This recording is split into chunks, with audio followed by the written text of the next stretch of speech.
네, 안녕하세요. 덩컨쌤입니다. 이번 영상에서는 10장 6절 절대수렴과 비판정법 및 금판정법이라는 제목으로 공부를 해보겠습니다. 제목에서 보시다시피 이번 절은 절대수렴 판정법이라는 것과 또 비판정법 그리고 금판정법이라는 세 가지 급수의 수렴 또는 발산을 판정하는 판정법을 알아보겠습니다. 자, 처음으로 첫 번째로 절대 수렴한다, 어떤 급수가 절대 수렴한다 라는 것에 대한 정의를 알아보겠습니다. 어떤 급수가 있고요. 지금 여기 정의해 보시면 좀 약간 이게 헷갈릴 수도 있는데 절대값의 급수가 수렴할 때 이 급수는 절대 수렴한다. 아주 헷갈릴 수 있습니다. 그러니까 이렇게 보는 것보다는 어떤 문제에 급수가 무한급수가 n이 뭐 1부터 무한대까지 이게 수렴하는지 발산하는지 판정을 해보려고 할 때 우선 이 자체로 수렴 발산 판정이 힘들 경우에 대신 이 주어진 수열을 절대값을 씌운 그걸 bn이라고 해보겠습니다. 그리고 bn에 대한 급수가 만약에 수렴한다면, 조건입니다. 수렴한다면 이 말이 무슨 말이냐면 bn이 바로 절대값 an이니까 이렇게 생긴 급수가 무한급수가 수렴한다면 그렇다면 절대값을 씌우지 않은 an에 대한 급수는 마찬가지로 수렴하며 절대 수렴한다 라고 정의를 하고 있습니다. 이 후반부에서는 사실 어떤 수열에 대한 급수가 절대 수렴하면 이 원래 주어진 급수는 당연히 수렴하고 그 수렴하는 어떤 강도가 절대적으로 굉장히 강한 조건으로 수렴한다라는 걸 보일 텐데요. 아무튼 여기 우선 정의를 이렇게 했다라는 것만 우선 인지를 하시고 차차 또 이해를 해보겠습니다. 자, 그러면 이 주어진 급수처럼 자 an의 절대값을 씌운 이 새로운 어쩌면 이게 양항수열이고 이렇게 보면 양항급수가 되죠. 양항급수를 이렇게 다 절대값을 씌운 다 양항입니다. 양항.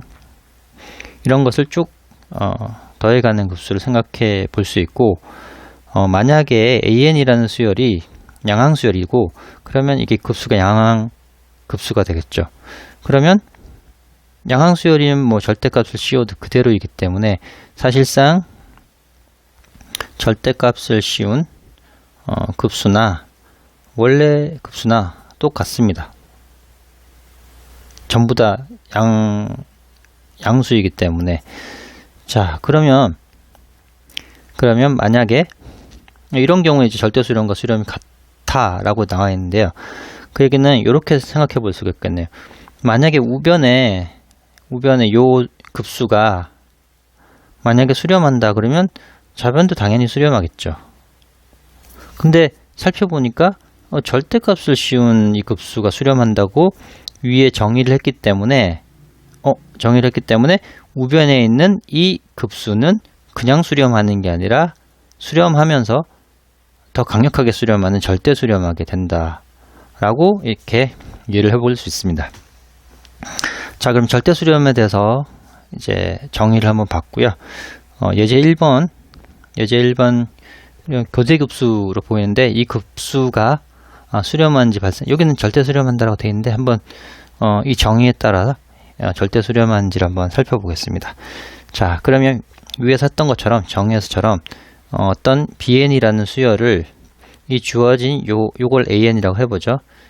이 수열의 절대값을 이렇게 씌워 보겠습니다. 그러면 뭐 이렇게 플러스 마이너스 부호가 바뀌지만 모든 항을 절대값을 씌우면 n분의 1이라는 게 BN이 될 거고, 그런 BN에 대해서 네, 이게 제곱이 빠졌네요. 제곱이고, 자, 그러한 BN에 대해서 급수는 P급수이고, P가 2인 P급수로 이 급수는 수렴하죠. 따라서 절대값을, 이 수열의 절대값을 씌운 이 수열에 대한 급수가 수렴한다 라고 했으니까, 절대값을 씌우지 않은 원래 급수는 절대 수렴한다 라고 이 정의에 따라서 판정을 했습니다. 자, 그럼 두 번째 예제 2번 한번 보겠습니다. 예제 2번은 이 경우도 이제 수렴하는지 수렴하지 않는지 한번 살펴보죠. 절대 수렴의 정의에 따라서 BN을 이 주어진 요 수열에 대한 절대값을 씌우면 n분의 1이 되죠. 그러면 이 절대값을 씌운 수열에 대한 급수를 구하면 이거는 조화급수로 발산하게 되죠. 그러니까 절대값을 씌운 BN에 대한 급수가 발산한다 하면 절대 수렴하지는 않습니다. 따라서 절대값을 씌우지 않은 원래 급수는 절대 수렴하지는 않습니다. 하지만 우리가 그 10정 5절에서 교대급수를 배웠죠. 그러니까 교대급수 판정법에 따르면 이 주어진 급수는 수렴합니다. 하지만 교대급수 판정법에 의해 주어진 급수는 n분의 이런 형태의 급수는 수렴합니다. 그러니까 절대 수렴하진 않나 수렴하는 급수가 있을 수가 있다는 얘기죠. 자, 앞에서 말씀드린 대로 어떤 급수가 수렴하는 급수들이 이렇게 모여 있으면 수렴하는 급수들의 집합이라 생각하면 절대 수렴하는 아이들 급수는 반드시 수렴을 하죠. 근데 가끔 그냥 수렴하는 급수가 반드시 절대 수렴하지는 않습니다. 이런 급수들이죠. 여기 있는 급수들. 그게 얘가 바로 이런 예제 2번과 같이 이런 급수들은 수렴은 하나 교대급수 판정법에 따라 수렴은 하나 절대 수렴은 하지 않는 예가 있습니다. 그러니까 잘 살펴보면 절대 수렴이라는 것은 굉장히 강한 조건이고 절대 수렴하면 주어진 급수는 반드시 수렴해야 되고, 하지만 급수가 수렴한다고 해서 그게 반드시 절대 수렴하지 않을 수도 있다라는 것이 예제 2번에서 저희가 살펴본 이해가 된 부분입니다.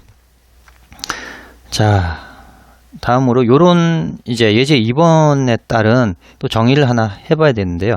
이제 조건부 수렴이라는 용어를 한번 정의를 해보겠습니다. 방금 예제 2번에 어떤 이런 교대급수인데 일종의 조화 교대급수라고 부를 수 있죠. 이런 급수는 교대급수 판정법에 따라 수렴을 합니다. 하지만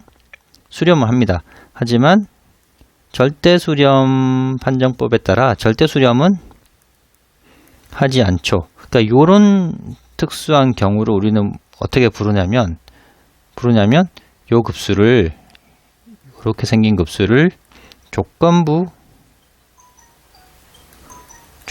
수렴한다라고 저희가 부르기로 합니다. 그렇게 정의를 합니다. 자, 그러면 조건부 수렴과 절대 수렴과 급수의 수렴, 이 세 가지가 도대체 무슨 관계가 있느냐, 이렇게 볼 수 있습니다. 자, 급수 중에 수렴하지 않는 급수는 빼고요. 수렴하는 급수만 한번 이렇게 모아 보겠습니다. 수렴하는 급수가 있다면 그 중에 요만큼은 잘라서 절대 수렴하는 급수가 있겠습니다. 근데 여기는 절대 수렴하지 않고 조건부 수렴하는 급수가 있겠습니다. 그러니까 지금 절대 수렴하는 급수도 수렴을 하고 조건부 수렴하는 급수도 수렴은 합니다. 근데 사실은 절대 수렴이 굉장히 강한 조건이어서 굉장히 강력하게 수렴한다는 그런 조건을 절대 수렴한다라고 보고 있습니다. 자, 그러면 어떻게 해서 이런 관계를 알게 됐느냐? 우선 조건부 수렴한다는 거는 위에서 이제 정의된 바와 같이 우리가 흔히 많이 본 수렴하는 급수들은 상당히 거의 다 조건부 수렴하는 급수들이었죠. 아무튼 이 조건부 수렴 역시 수렴하는 급수들이죠. 그러면 저희가 수렴한다, 발산한다, 어떤 급수를 수렴 발산을 판정을 할 때 여러 가지 판정법이 있는데 적분 판정법, 비교 판정법 등등 있는데 그런 다양한 판정법 말고 이 절대 수렴 판정법을 한번 써보려고 하거든요. 그러니까 어떤 급수가 주어졌는데 그 급수의 절대값을 탁 씌워서 절대 수렴하는 걸만 보이면 그게 바로 수렴한다, 수렴을 판정을 할 수가 있습니다. 그래서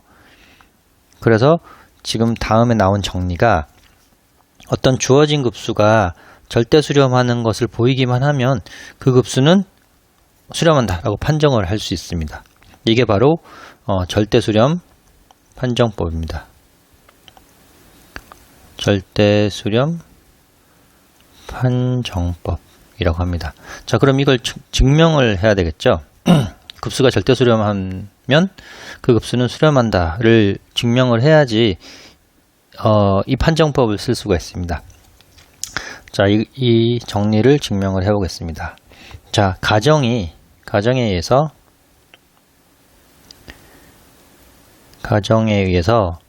급수가 절대 수렴합니다. 절대 수렴하죠. 절대 수렴한다는 얘기가 바로 정의에 의해서 수열을 절대값 씌운 이 새로운 수열에 대한 급수가 수렴한다는 말입니다.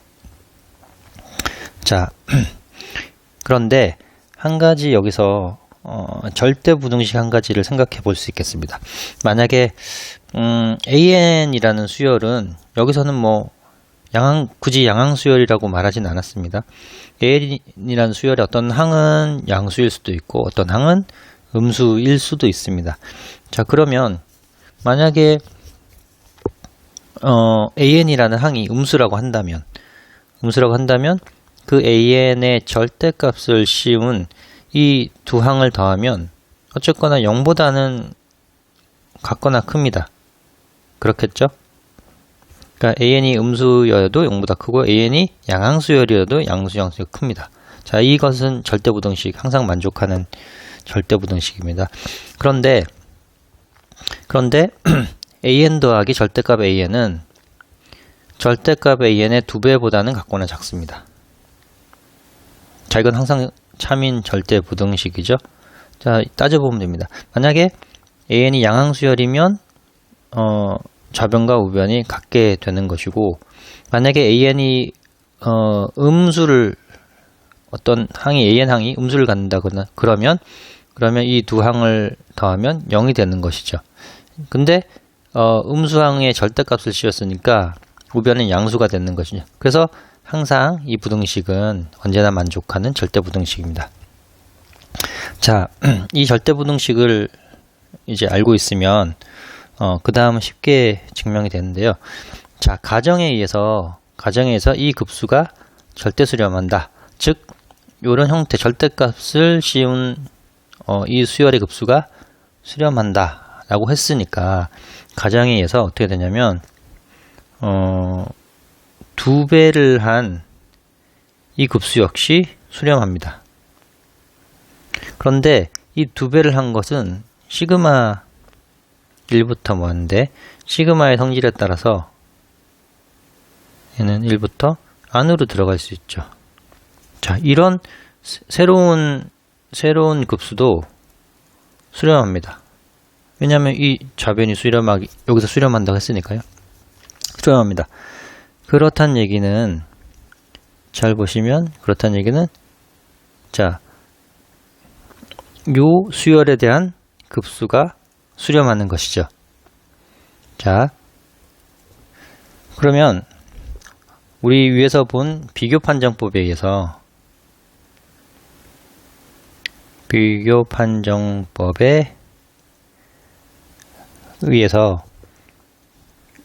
가운데 있는 요 급수도 수렴합니다. 그렇겠죠? 자, 그러면 이렇게 볼 수가 있겠네요. 지금 우리가 필요한 것은 요 급수가 수렴하냐 수렴하지 않느냐 그 결론을 이끌어내려고 하는데요. 자, 그러면 an이라는 요 급수는 어떻게 할 수 있냐면 an에다가 절대값을 더하고 또 절대값을 뺀 거랑 같습니다. 그렇죠? 그런데 요 급수가 수렴한다고 했고 여기 급수도 수렴한다고 했습니다. 그러니까 급수가 an 더하기 절대값 an도 위에서 바로 수렴한다고 했고 수렴하니까 이렇게 따로따로 급수를 해도 무방하죠. 만족을 합니다. 자, 그러니까 결국 이쪽 급수가 수렴하고 이 급수가 수렴한 어떤 실수 하나 또 수렴한 실수 하나에서 뺐으니까 이 전체 역시 수렴합니다. 즉, 요 급수가 수렴하고 따라서 주어진 an에 대한 급수가 수렴합니다. 자, 증명이 됐죠? 자, 다시 한번 보면 절대 수렴, 어떤 주어진 급수가 절대 수렴한다. 그러면 그 급수는 수렴합니다. 그러니까 이게 문제를 보통 풀 때 어떻게 하냐면 어떤 급수가 수렴 발생하는지 판정하라. 그러면은 문제를 an에다 절대값을 씌워서 이게 수렴하는지 발산하는지를 확인해서 만약에 수렴한다. 그러면 그래 이게 수렴하니까 an은 절대 수렴한다. 절대 수렴 정의에 의해서 절대 수렴한다가 되고 이게 절대 수렴하니까 따라서 수렴한다. 이 급수는 수렴한다. 라고 이 급수의 수렴 발산을 판정을 할 수 있습니다. 이게 요런 과정을 거치면 된다는 말씀입니다. 자, 방금 본 절대 수렴 판정법이 강력한 이유가 있습니다. 저희 전에는 교대 급수에서는 반드시 짝수항과 홀수항 사이에 부호가 반드시 플러스 마이너스 규칙적으로 이렇게 부호가 마이너스 플러스 마이너스 바뀌어줘야 하는데 꼭 모든 급수가 그렇게 부호가 규칙을 지키면서 부호가 바꿔지는 그런 급수가 모든 급수가 다 그렇지는 않습니다. 그러니까 예를 들어 뭐 플러스 마이너스 이런 식으로 규칙이 막 뒤죽박죽, 그러니까 부호가 항에 따라서 뒤죽박죽이고 어떤 규칙이 없이 막 부호가 바뀌는 그런 급수도 나올 수가 있는데요. 그런 급수에 대해서 수렴 발산 판정을 할 때 이 절대 수렴 판정법이 굉장히 유용합니다. 자, 그게 바로 이제 예제 3번에서 볼 텐데요. 예제 3번 이렇게 주어진 급수의 수렴 발산 여부를 판정하여라 했습니다. 자, 이 지금 코사인 1, 코사인이 코사인 3 라디안인데요. 이게 지금 부호가 코사인 지금 라디안 1라디안이 잘 아시다시피 약 한 57도 정도가 되죠. 그러면 이제 2라디안은 뭐 114도 가량 되는 거고요. 그럼 지금 코사인 입장에서 보면은 지금 코사인이 이렇게 되는 거니까 여기서 2분의 파이, 여기가 파이고요. 자, 그러면 57도니까 약 1라디안은 뭐 요 정도 있을 거고, 1라디안 2라디안은 여기 정도 있습니다. 그리고 3라디안은 여기가 2분의 3파이죠. 3라디안은 뭐 이 정도 있을 수가 있습니다. 그러니까 부호가 양수, 음수, 뭐 양수 이런 식으로 이제 플러스 마이너스 교대적으로 바뀌지가 않습니다. 부호가. 그러니까 이게 교대급수가 되지는 않고요. 자, 이런 경우에 절대 수렴 판정법을 써보려고 하는데, 주어진 an을 n제곱분의 코사인 n이라고 한다면 절대값 an을 한번 보겠습니다. 절대값 n은 뭐 양수니까요. 코사인 n 이런 식이 되고, 자, 코사인 n이라는 거는 삼각함수는 지하물이 커야지, 절대값을 씌운 코사인 n은 지하물이 커야지 1입니다. 자, 그렇죠. 그러면 이때 비교 판정법을 한번 써보겠습니다. 양항수열이고, 즉 이 양항급수고, 이 양항급수는 지금 n제곱분의 1이라는 이 양항급수보다 작죠. 그러니까 요쪽 우변은 p가 2인 p급수로 수렴을 하고, 따라서 양항급수고 그 급수보다 더 큰 급수가 수렴을 하니 이 작은 급수는 비교 판정법에 따라서 수렴할 수밖에 없습니다. 즉 절대값을 씌운 이 급수가 수렴한다는 얘기는 절대값을 씌우지 않은 이 급수가 절대 수렴한다 라고 부를 수 있는 것이고, 좀 전에 정리해서 본 것처럼 따라서 이 급수는 수렴한다 라고 판정을 할 수 있습니다. 수렴하는 것이죠.